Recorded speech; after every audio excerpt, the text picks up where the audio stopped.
Welcome to All Things Retreat Podcast. I'm Holly Porter, your host and CEO of Retreat R&R. With over 25 years of experience in designing transformative retreats, I'm here to share insights and inspiration to help you create extraordinary experiences. Whether you're a pro or just starting out, you'll find valuable ideas here. Enjoy the ride. Let's dive in.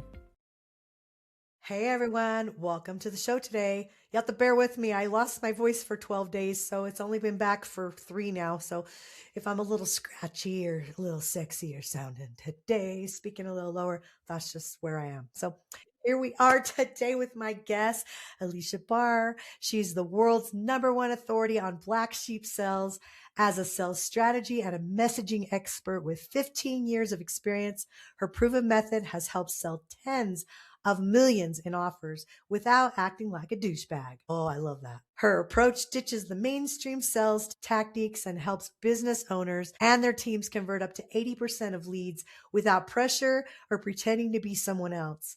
All right, welcome to the show. Thank you so much for having me, Holly.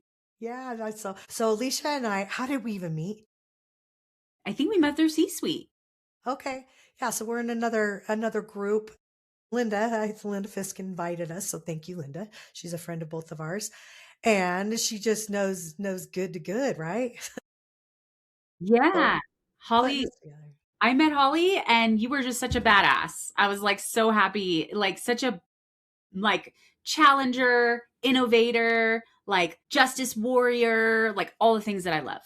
Yeah. And then Aleasha invited me to a group that she does once a month. It's just it's a lovely group of just movers and shakers and tell you how it is and be truthful. And I love it. It's like just what I love to surround myself with. So thank you for that. And tell us the name of your book, because that's where the douchebag thing came from. Yeah. So the book is Black Sheep Sales, How to Increase Your Sales Without Acting Like a Douchebag. I love it. Yeah. And this sheep is not, book? It's like how many pages? It's short. It's 100 pages. Okay. Yeah. And it's a black sheep size because obviously. And it's important to note that this sheep is not angry. Sometimes people think of the black sheep as like middle fingers up or something. But this black sheep is just having a good time doing things in a way that works for them and like letting everybody else do what works for them at the same time. I always joke in my family, I have a sister that I call the black sheep. We had nine children in my family. I call myself the gray sheep because I kind of was like toe in here, toe in there. So yeah, anyway. A peacekeeper. You are a peacekeeper. It sounds like. Yeah, probably. I don't like confrontation too much, but I'm willing, if it's the right thing to do, I'm willing to have it. Right? I like justice. I like people to follow the rules. And if you don't like them, you don't have to break them. Just go change them. Everything's changeable. Everything's negotiable. That's black sheep status, actually, not really gray. So I'm the same way. I crossed over. Yeah, like I'll have confrontation if it's for the right thing. Yeah. I think that it's better than just not. But yeah, I'm not like just trying to make people uncomfortable all the time or anything. Yeah. I'm just like, hey, I think there's a better way. And sometimes people just don't want to hear that at all. I know. For me, it's like since, my health journey and, almost dying from COVID and stuff, it's like my breath's everything because that's what I lost. And it's like, I'm not going to waste my breath talking to anyone, dragging anyone. No, it just doesn't feel right. I mean, that's why probably I'm not a good network marketer, because it's like I'm not begging anyone. Either you see the vision and you want to grab on and come with me, but I'm not pulling nobody anymore. It's like I'm done with that.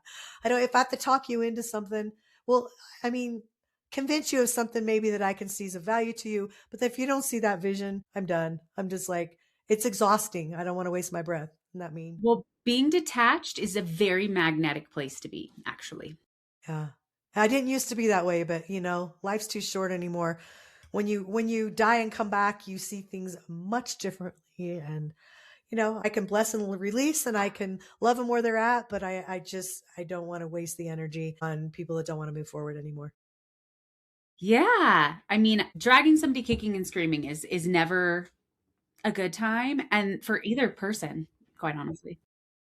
So speaking of that, I love that you do sales things, and most of our listeners are retreat leaders that are listening into this. But a lot of them, the challenges I'm getting and feedback I'm getting, they're really having a hard time filling the retreat, which to me is part of the sales and marketing conversation of something, someone will say, well, I'm doing everything exactly like I've always done and I've always filled them. Well, that's the problem. Things change and you've got to adjust to the changes and figuring out what those look like. And so sales are so big, and that you're the professional at this. And so I have some questions we've curated to ask you. I know people will want to dig a little deeper because I know we're a short show. A short show. We're not a shit show. We're a short show. So some days we could be, though. But if you'll just kind of lend into your experience and expertise in that, maybe some of our listeners can help them maybe close some people. Of course. Let's do it. Sitters, especially. Okay. You ready for these questions? Yes. All right. So a pitch, a lot of people may not understand exactly. Like, yeah, pitch can be used to a lot of different things, but how do you keep people from zoning out during your pitch? What is pitch weaving? So first of all, before you answer that, let's just kind of mention, sum up a pitch if people don't understand what that is. And so there is the status quo way of pitching, which is like one person talking for an extended period of time. The black sheep sales version of pitching is a collaborative conversation. So you're engaging the other person at the same time that you're sharing the things that they need to know. Okay. I love that. Okay. So zoning out, how would you keep them from doing that? Yeah. So status quo sales is like an interrogation of discovery, right? Like, you're not supposed to talk. The prospect's supposed to do all the talking, and you're asking the questions, not the prospect, right? Right. And then there comes the pitch section where then you are the only one talking. And it's a lot of pressure to put on the pitch, because think about when you're buying something, when they get to the pitch, are you like leaning in and hanging on every word? Or are you like, sitting back and taking everything with a grain of salt, expecting that they're probably exaggerating to some extent? Sure. And you're just waiting for the point where you get to ask questions. And it's just hard to retain all the things that somebody's saying.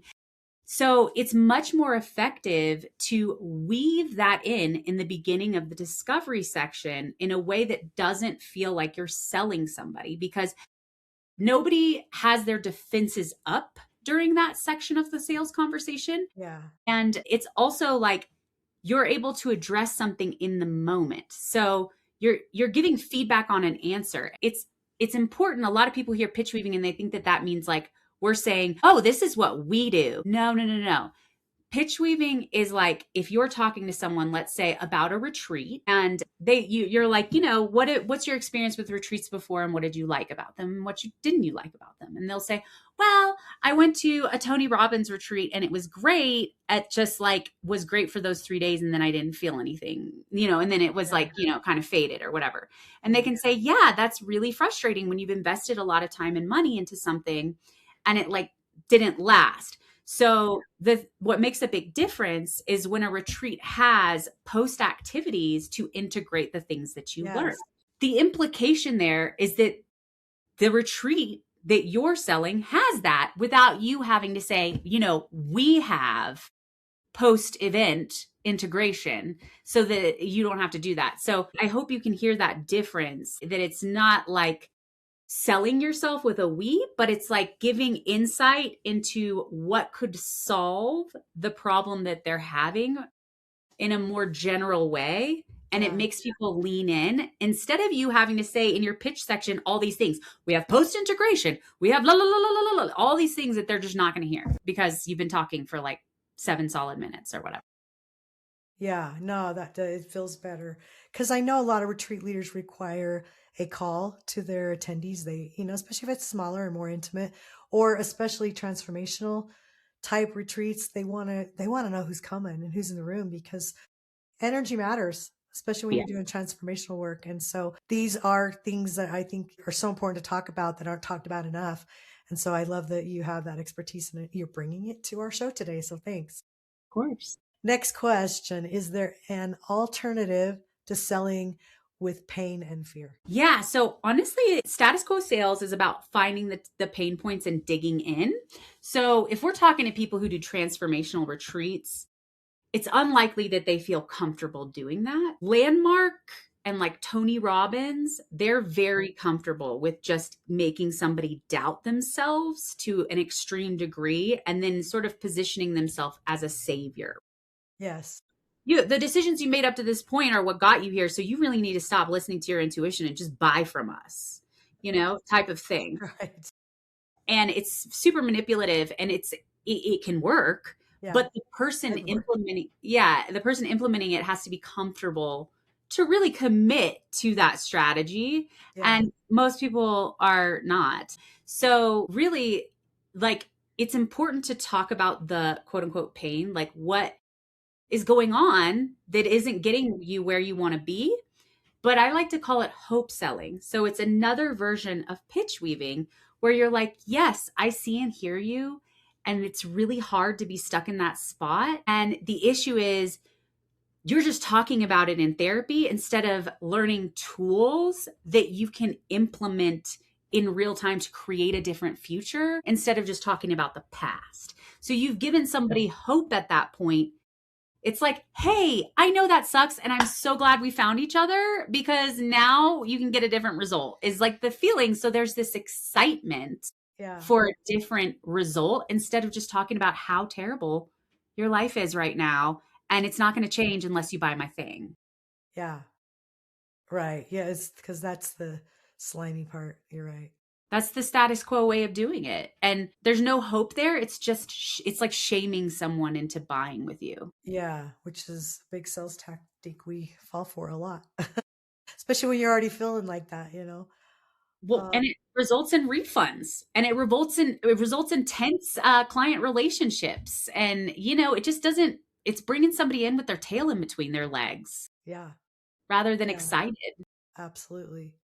So when someone has a meeting with somebody for Let's Talk retreats, and then they just start ghosting them. Yeah. How do you get someone to respond when that's happening? Yeah. So the ghosting thing, the things you do in your sales conversation will offset ghosting. So if there's a ghosting happening, it's because they're confused or overwhelmed or whatever. So ideally, you want to be able to ask the right questions in the sales conversation, like, what are your biggest concerns about attending a retreat?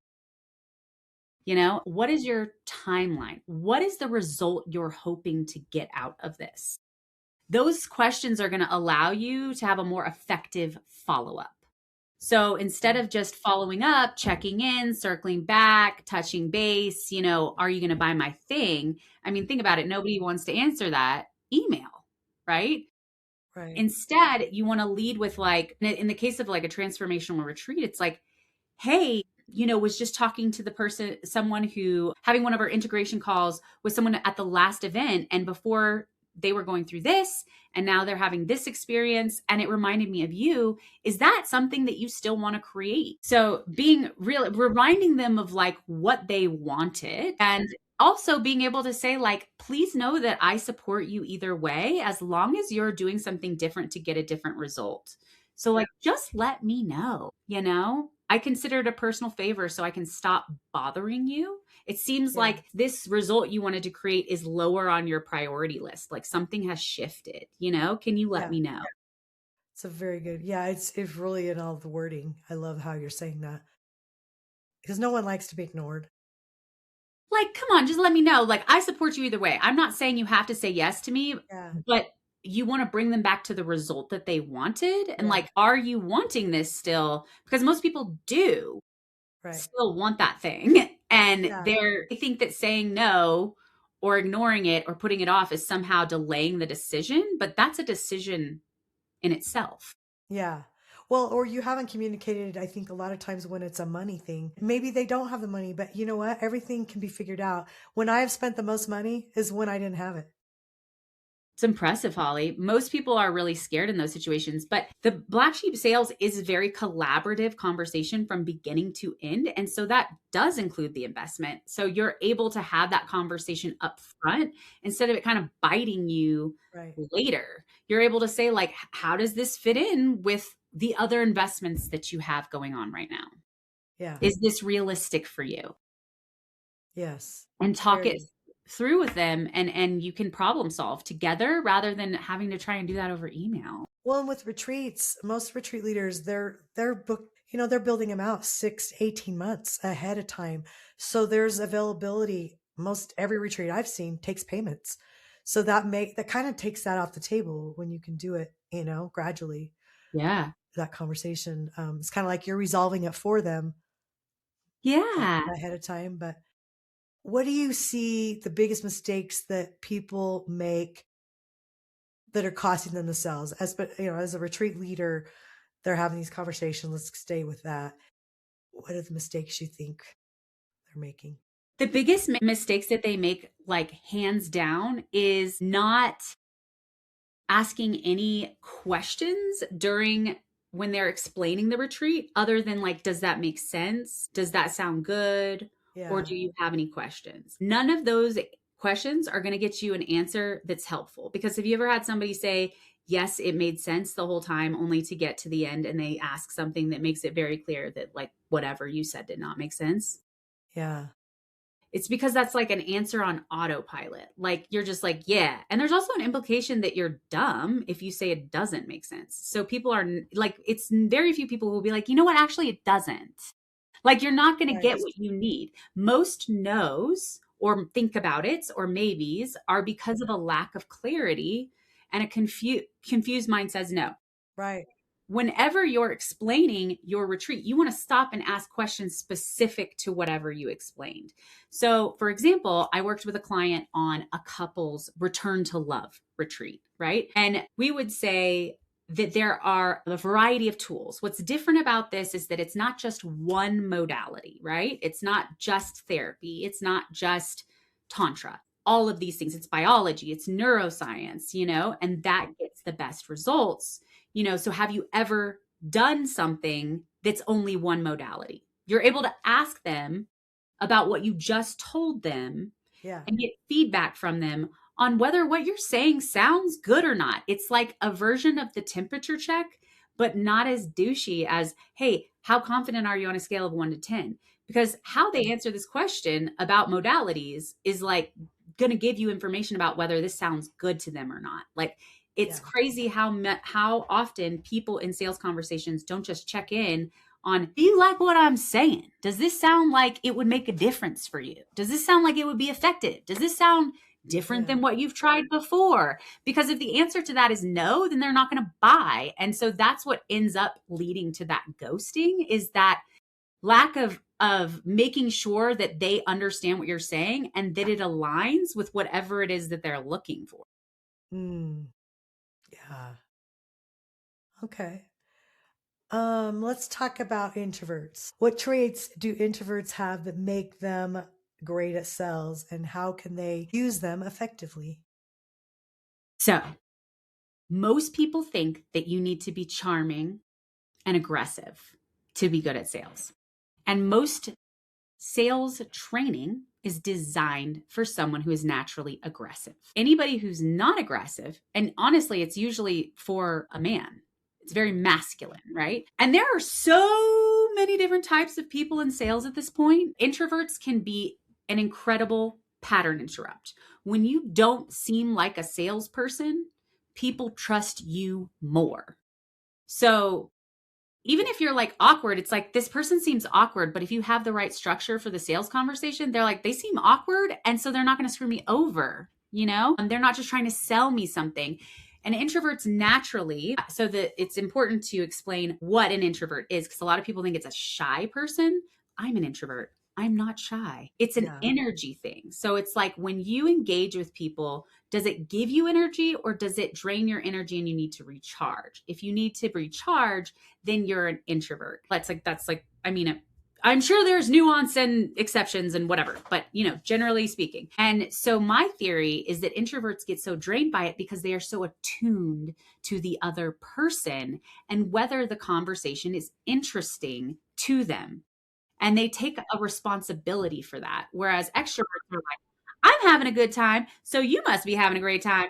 And they're just like, right? And they miss social cues. And introverts are naturally, Yeah. And introverts are naturally aware of like, Yeah. oh, I've lost this person. And they just need to know what to do when they notice that. And it's like a superpower in a sales context. I love that. Okay. So I have some rapid fire I want to ask you. I have a couple other questions too, but we might have to do a part 2 some other time. So you listeners, if you're liking this, reach out to Aleasha and also comment. You can comment if you want to have a part 2 and dig a little deeper in some of these and send us some questions. I'm sure Aleasha would come back. Right? Yeah, totally. With our International Retreat Association coming up and being launched soon, we will have events for that too. So, we'll have to talk about you coming and teaching some of this and these skills at one of our events, online or live. But the rapid fire, and then I'm going to have you just share how people can get a hold of you. So these are just fun endings that I want you, just the first thing that comes to mind, just blurt it out. Okay, ready? Okay. Coffee, tea, or chaos first thing in the morning? So I've got little kids. What's your guilty pleasure TV show or movie? Movie. Early bird or night owl? Neither. What's the weirdest thing that ever helped you close a sale? Man, I don't know. I usually am just like, when I worked for corporate, I'd be like, hey, I want your business. Are you open to bribes? Just let me know. So humor. I'm not above bribes. I'm just saying, like, if there's something you would like. I'm still stuck on early bird or night owl. I always tell my husband I'm a 10 to 2 girl. That's 10 a.m. to 2 p.m. Sorry you miss it. Yeah. Yeah. Like, I love sleep. I'm neither. I love sleep. Me too. Yeah. Okay. If you weren't in sales, what would you be doing instead? I would really love to record music. All right. Beach, mountains, cityscape for your dream vacation. Dream vacation. It's definitely more mountains. Yeah. I live in Denver. I mean, the beach just has a lot of sand. I'm like, so is sand in all of your stuff? Like, I don't like that. Yeah, I know. That's sandy. Yeah. Texting or calling? Texting. I love to communicate that to people as to how, especially in real estate, how do you want me to communicate to you? I think that is so important in how they respond, because the millennial ages, they like the texting, and older people like a phone call. And I've noticed a lot of people lately like email. I'm like, that's my last choice, but whatever. Totally. Last choice. Totally. Delete. Anyway. Okay. So sorry, we're out of time. Got to run. I know you're all like leaning in, wanting more. So Aleasha, we'll put your information in the show notes. Specifically, any particular way is best for you besides having people text you? So LinkedIn, I have my book on blacksheepsalesbook.com. And if you go there to get it, then you'll have a free strategy session. And then also I have a podcast called Sales is Not a Dirty Word. Love it. I love it. Okay. So you heard it from her, and we'll have it posted as well, so you can go connect to her, and then please give us a comment. You can even send me an email and let me know if you want to dig in a little bit more on how you can get some more closings for your retreats and fill them up faster. Okay. Till next time, thanks for joining us. Thank you, Aleasha, for being our wonderful guest today, and we'll see you all next time. Thank you so much, Holly. Thanks for joining us on this episode of All Things Retreat. We hope you're leaving with new ideas, fresh inspiration, and the motivation to take your retreats to the next level. Don't forget to subscribe and leave us a review. It helps us grow and reach more retreat leaders like you. And if you have any questions, topics you'd like us to cover, or just want to say hello, send us an email at info@weretreatrnr.com. Follow us on social media to stay connected and catch all the latest updates. Until next time, remember, great retreats start with great intentions.